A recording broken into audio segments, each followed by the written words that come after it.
এক কামড়ে পুরো টেনে ছিঁড়ে চলে আসলো মাংসটা, এত নরম হয়েছে, একদম অসাধারণ। আজ সকাল সকাল গ্রামের বাড়িতে গিয়েছিলাম, সেখান থেকে এই হাঁসটা নিয়ে এসেছি। হাঁসটা দেখুন কত সুন্দর, হাতের উপর চুপচাপ বসে আছে। আজকে হাঁসটা দিয়ে কি রান্না করবি? আগে তো গন্ধরাজ চিকেন রান্না করেছিলাম, তো আজকে এই হাঁসের মাংস দিয়ে গন্ধরাজ লেবু দিয়ে রান্না করবো, বেশ ঝাল ঝাল করে। হাঁসটা ভালো করে পুড়িয়ে নি, ছোট ছোট লোমগুলো সব পুড়ে যাবে। আর হাঁসটায় প্রচুর তেল হয়েছে বাবা, দেখো। এই গলার দিকটা দে, এই দিকটা দে, ছেড়ে দে ওই দিকটা। হ্যাঁ ওইভাবে। হাঁসের লোমগুলো একদম পরিষ্কার করে নিয়েছি, এখন কেটে নেব। বাবা আজকে গন্ধরাজ লেবু দিয়ে হাঁসের মাংস রান্না করবো, তো খেয়ে দেখবে কেমন লাগে। দারুণ লাগে।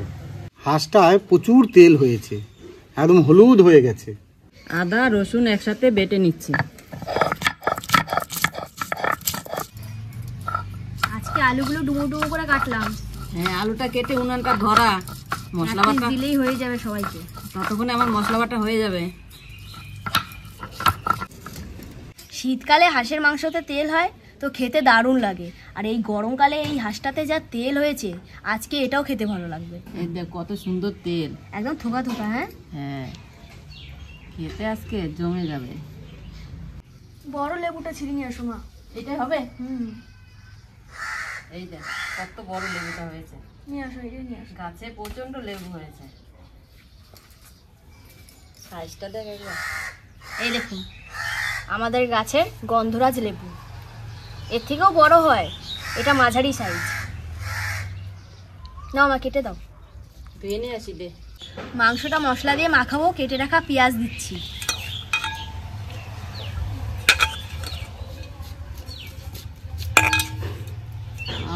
গন্ধটাই একদম মন ভরে যাচ্ছে, দারুণ সেন্ট। অর্ধেকটা গোল করে কাটো আর অর্ধেকটা লম্বা করে কাটো, তাহলে চিপড়াতে সুবিধা হবে। বেশ তাই করি তাহলে। আদা রসুন বাটা, এই বাটা মশলায় নিয়েছি জিরে, গোলমরিচ, গরম মশলা আর শুকনো লঙ্কা।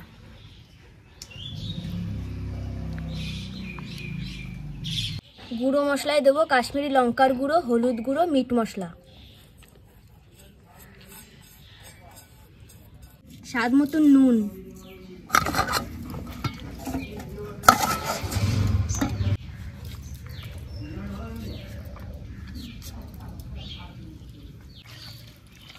দারুণ রস হয়েছে।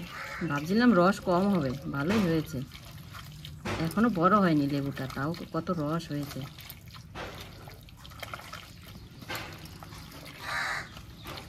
আর গোল গোল করে যে লেবুটা কেটে রেখেছে ওটা দিয়ে দিও না যেন, ওটা মাংস হয়ে যাওয়ার পরে উপর থেকে সাজিয়ে দেবো। ওইগুলো দেবো না তাহলে।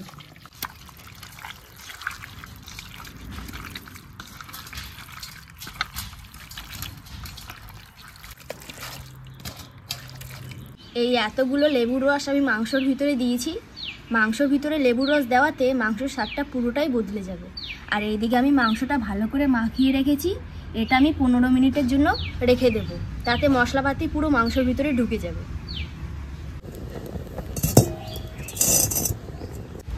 কড়াই গরম হয়ে গেছে, এবার সর্ষের তেলটা দেওয়াই বাকি।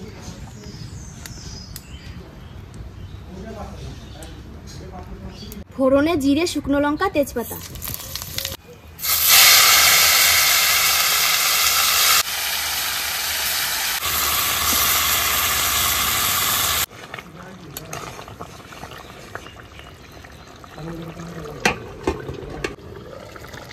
মাংস থেকে না অনেকটাই জল বেরিয়েছে।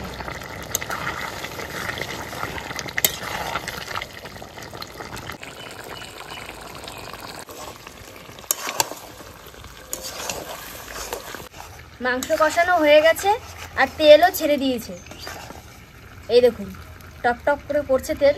এবার জল দিয়ে দেবো।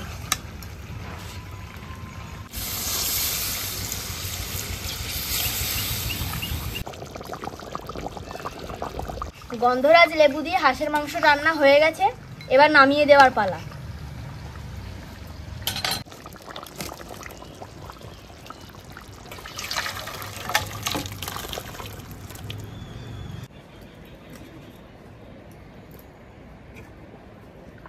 মা লেবু সমেত দেবো?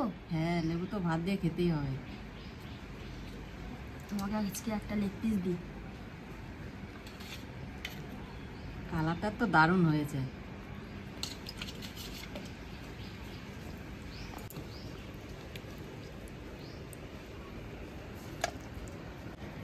খেয়ে নি।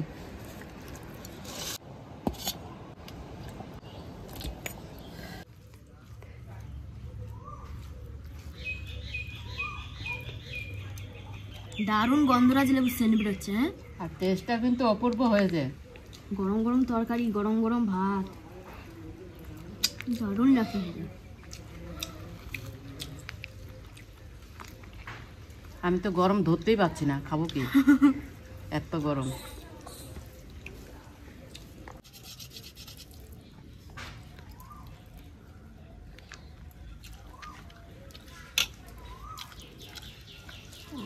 আমার তো ঝোল ফেভারিট, মাংস না দিলেও হবে, আমার ঝোল দিতেই হবে। ঝোলের রংটাও দেখ কত সুন্দর হয়েছে। লাল পাড়া। মাংসটা তেল ছিল না, একদম তেলগুলো গলে উপরে দেখ ভাসছে।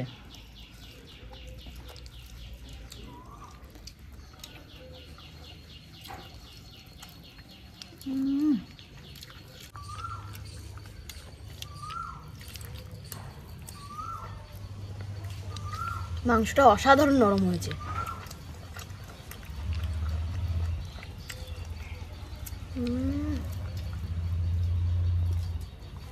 গন্ধরাজ লেবু দেওয়াতে হাঁসের যে একটা গন্ধ থাকে, সেই গন্ধটা কিন্তু নেই আজকে। একদম অসাধারণ। এক কামড়ে পুরো টেনে ছিঁড়ে চলে আসলো মাংসটা, এত নরম হয়েছে।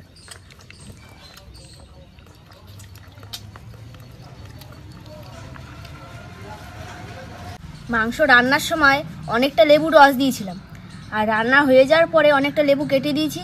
এতে মাংসর ফ্লেভারটা পুরো চেঞ্জ হয়ে গেছে, দারুণ লাগছে খেতে।